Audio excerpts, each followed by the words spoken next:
तो नमस्कार दोस्तों। तो इस क्लास में हम लोग सीडीपी का अध्ययन करेंगे या सीडीपी का प्रैक्टिस सेट हल करेंगे, जो कि यूथ प्रकाशन का है, न्यू बुक का। इसके पहले भी कई पार्ट मैं दे चुका हूं, अगर आप लोग ना देखे हो तो प्लेलिस्ट में जा करके देख सकते हैं। आपका पहला पहला क्वेश्चन है, निम्न में से कौन सा सिद्धांत या प्रतिपादित करता है कि विकास जीवन पर्यंत चलने वाली प्रक्रिया है जिसका अंत नहीं होता है। तो ये इसका ऑप्शन क्या सही हो जाएगा दोस्तों? जीवन पर्यंत चलने वाली प्रक्रिया है। क्वेश्चन करा जीवन पर्यंत चलने वाली प्रक्रिया है या सिद्धांत, कौन सा सिद्धांत प्रतिपादित करता है? तो ये निरंतरता के सिद्धांत में होता है, जो कि ऑप्शन नंबर आपका डी सही हो जाएगा। क्योंकि विकास की प्रक्रिया निरंतर और अविराम गति से चलती रहती है। कभी यह मंद गति से चलती है तो कभी यह तीव्र गति से चलती है। विकास की प्रक्रिया में समग्रता का भाव निहित रहता है, जिसके कारण विकास को अलग अलग वायुरुद्ध सोपानों में नहीं बांटा जा सकता है।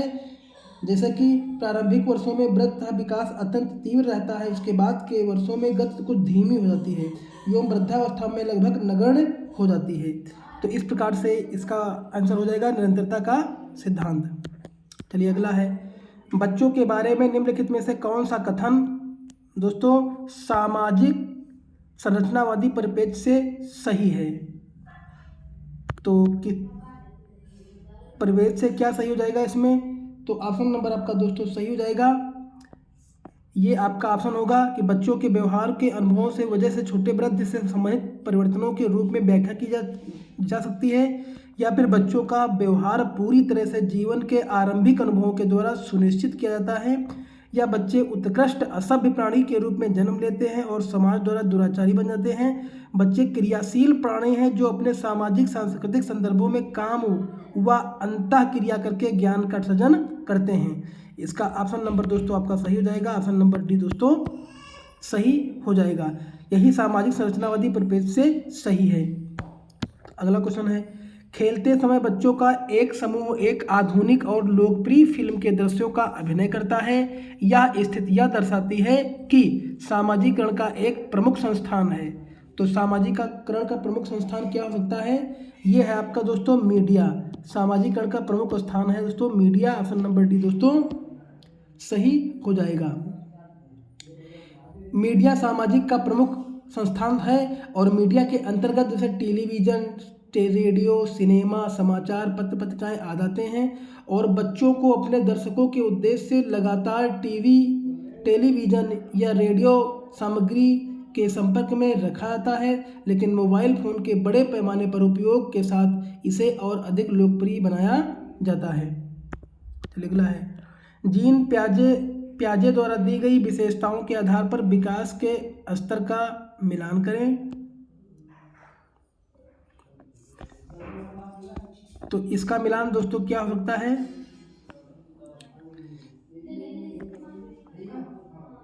ये इसका मिलान जो हो सकता है, संवेदी संक्रियात्मक अवस्था, संवेदी संक्रियात्मक अवस्था, या फिर औपचारिक संक्रियात्मक अवस्था। क्या है औपचारिक संक्रियात्मक अवस्था? जो होती है ये होती है परिकल्पनात्मक। क्या होती है? परिकल्पनात्मक। और पूर्व संक्रियात्मक अवस्था जो होती है वो प्रतीकों की सोच परंतु संरक्षण, ये हो जाएगा आपका। मूर्त संक्रियात्मक अवस्था जो होती है वो मूर्त संक्रियात्मक अवस्था हो जाएगी तर्कपूर्ण चिंतन। और संवेदी संक्रियात्मक अवस्था जो हो जाएगी ये हो जाएगी आपका संवेदी दोस्तों, ये हो गई परिकल्पनात्मक तर्क और अमूर्त सोच का आरंभ, ये आपका हो जाएगा।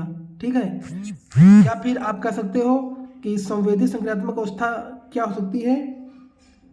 ये आपका जो है हो जाएगा वस्तुओं की स्थिरता की समझ, वस्तुओं की स्थिरता की समझ, ये मिलान। तो एक का दो और दो का फोर्थ किसमें है? एक का दो, दो का फोर्थ, ये किसमें हो जाएगा? तो ये ऑप्शन नंबर आपका दोस्तों बी में सही हो जाएगा। ऑप्शन नंबर बी दोस्तों सही हो जाएगा। अगला है, जीन प्याजे के अनुसार सीखने के लिए निम्नलिखित में से क्या सबसे आवश्यक है? पुनर्मनन या सजा विद्यार्थियों द्वारा सक्रिय खोजबीन या अवलोकन एवं अनुकरण या भाषात्मक विकास जो सामाजिक अंतःक्रिया को सुसाध्य करता है। तो ऑप्शन क्या सही जाएगा दोस्तों, ये विद्यार्थियों द्वारा सक्रिय खोजबीन, यही आपका जो है जीन पियाजे के अनुसार सीखने के लिए आवश्यक है। ऑप्शन नंबर दोस्तों आपका बी सही हो जाएगा।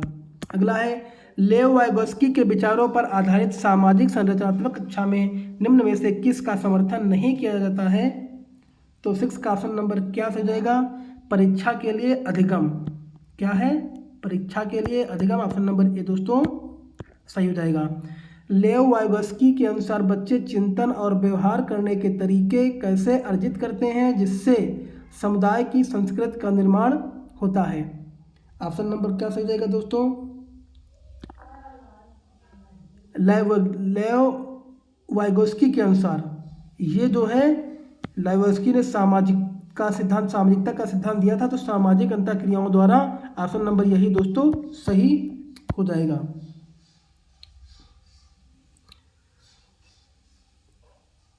क्योंकि लेव वाइगोस्की के अनुसार बच्चे चिंतन और व्यवहार करने के तरीके जो है वो सामाजिक अंतःक्रियाओं द्वारा अर्जित करते हैं जिससे समुदाय की संस्कृति का निर्माण होता है दोस्तों, और बालक के सामाजिक अंतःक्रिया के फलस्वरूप उनका संरचनात्मक, शारीरिक व सामाजिक विकास होता है।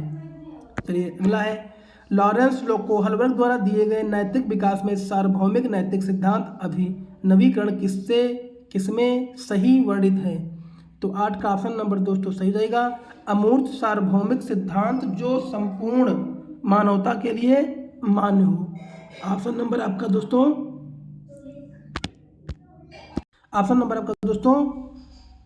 सी सही हो जाएगा। ऑप्शन नंबर सी दोस्तों सी सही हो जाएगा।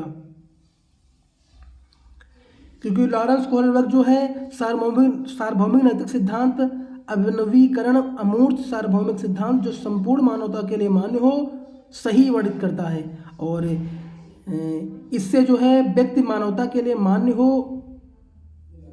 वही सही वर्णित है। इस सोपान में व्यक्ति उचित अनुचित का निर्णय ऐसे स्वनिर्धारित नैतिक सिद्धांतों के आधार पर करता है जो तार्किक, व्यापकता और सार्वभौमिकता तथा एकरूपता से युक्त होते हैं दोस्तों। चलिए अगला है प्रगतिशील शिक्षा बालकों के प्रति कैसा दृष्टिकोण रखती है। तो ये ऑप्शन नंबर दोस्तों सही जाएगा। जो प्रगतिशील शिक्षा होती है वह जिज्ञासु प्राणी जो अपने आसपास की खोज अन्वेषण करके जानना चाहते हैं। तो ऑप्शन नंबर इसका दोस्तों ऑप्शन नंबर 2 डी सही हो जाएगा। चलिए अगला है कौन सा विकल्प बुद्धि प्रकार के लिए हार्वर्ड गार्डनर के अनुसार सही है। तो हार्वर्ड गार्डनर का जो है वो अंतर्वैयक्तिक और प्राकृतिकवादी, शारीरिक रूप से क्रियाशील, ये जो है उसके हार्वर्ड गार्डनर के बुद्धि के प्रकार हैं, जो कि ऑप्शन नंबर डी दोस्तों सही हो जाएगा। दोस्तों इन्होंने बुद्धि को एक स्थिर विशिष्टता मानने की परंपरागत सोच की समालोचना की और बताया कि बुद्धि कई विशिष्ट क्षमताओं का समूह है, अर्थात बुद्धि का स्वरूप एकाकी न होकर बहुप्रकारी होता है।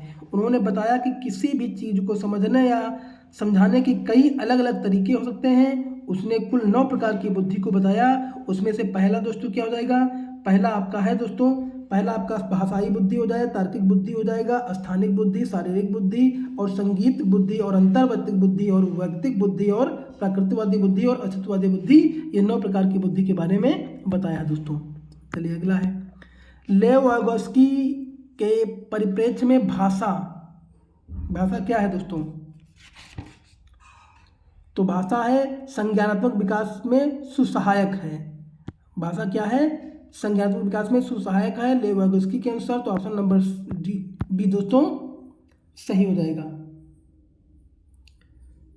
क्योंकि बालक के भाषा का विकास अंतःक्रिया द्वारा ही होता है और भाषा का विकास मानव चिंतन के स्वभाव को बदल देता है। उनके अनुसार अर्थपूर्ण संवादात्मक प्रक्रिया के द्वारा जब संपर्क में स्थापित किया जाता है तब भाषा विकास में विशेष सहायता प्राप्त होती है। और इनके अनुसार जो है बालकों के संज्ञानात्मक विकास में भाषा की 2 महत्वपूर्ण भूमिकाएं हैं। वो कौन कौन सी है, इसके द्वारा व्यक्ति बालकों तथा समस्त सूचना स्थानांतरित कर पाता है और भाषा स्वयं में भौतिक आत्मसात करने का बहुत ही सशक्त साधन है दोस्तों।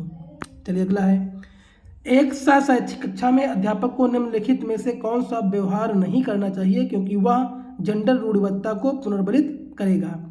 तो 12 का ऑप्शन नंबर दोस्तों सही हो जाएगा। क्या सही हो जाएगा दोस्तों? यह एक समान लिंग के समूह बनाना तथा लड़के और लड़कियों को पृथक पृथक अधिगम कार्य देना, जो कि ऑप्शन नंबर आपका दोस्तों ऑप्शन नंबर ए दोस्तों सही हो जाएगा। चलिए अगला है, विद्यार्थियों के आकलन के लिए राष्ट्रीय शिक्षा नीति 2020 द्वारा निम्न में से कौन से उपकरण विधियां प्रस्तावित की गई हैं। तो ये जो प्रस्तावित की गई हैं दोस्तों, ये हो जाएगा भूमिका अदा करना, ये भी आपका दोस्तों है, समूह में कार्य करना ये भी है, पोर्टफोलियो बनाना, परियोजना, ये आपके क्या हैं, ये चारों हो जाएंगे। तो ऑप्शन नंबर आपका दोस्तों सही हो जाएगा, ऑप्शन नंबर डी सही हो जाएगा, जो कि ऑप्शन नंबर डी सही है दोस्तों। चलिए अगला है, विद्यार्थियों द्वारा कक्षा में मातृभाषा के इस्तेमाल के संदर्भ में कौन सा कथन सही है।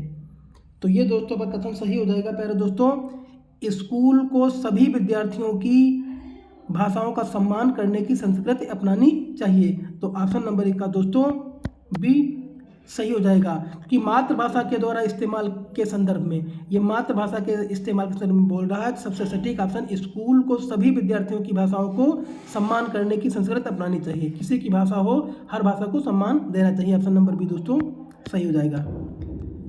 कथन ए, एक अध्यापक को अपनी कक्षा में बच्चों के सामाजिक सांस्कृतिक संदर्भों को प्रधानता देते हुए एक सांस्कृतिक रूप से उत्तरदायी शिक्षा शास्त्र को अपनाना चाहिए और विद्यार्थियों को एक संरचित एक रूप पाठ्यक्रम का अनुसरण करना चाहिए और कक्षा में व्यक्तिगत भिन्नताओं पर गौर नहीं करना चाहिए।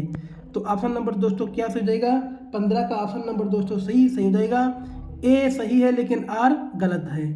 ए दोस्तों ऑप्शन आपका सही है दोस्तों, ए तो आपका दोस्तों सही हो जाएगा, लेकिन ये गलत है। ऑप्शन नंबर किस में है? ये ऑप्शन नंबर आपका सी में है, जो कि ऑप्शन नंबर आपका सी दोस्तों सही हो जाएगा। तो दोस्तों इस सेट में हम इतनी क्वेश्चनों को रखेंगे। अगर वीडियो अच्छा लगा हो तो लाइक करिए, कमेंट करिए, चैनल को सब्सक्राइब कर लीजिए। धन्यवाद।